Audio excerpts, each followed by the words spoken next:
Hey guys, and welcome to your notes on 9.5, completing the square. So the whole concept of completing the square connects to the idea of squaring a binomial. So let's look at a basic one, x plus m, and I tried to square it. That is a squared binomial. Well, using my pattern, that's going to be x squared plus 2mx plus m squared. So we notice that this 2m is my b and this is my c. Well, if I take 2m and divide by 2 and square it, that will give me m squared.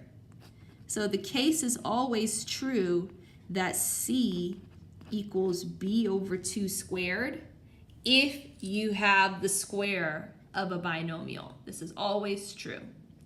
So in general, if you have a binomial x squared plus bx and you want to change it into a perfect square trinomial that will factor into the square of a binomial, you can add b over 2 squared to this binomial.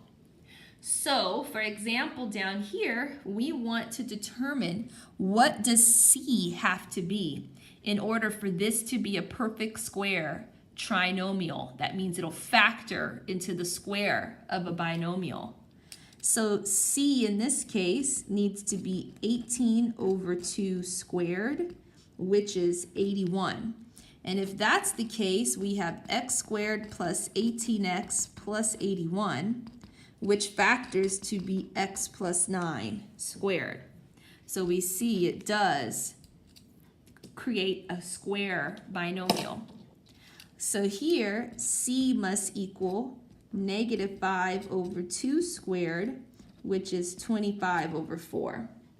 So that means we would have k squared minus 5k plus 25 over 4, and that factors to be x minus 5 over 2 squared.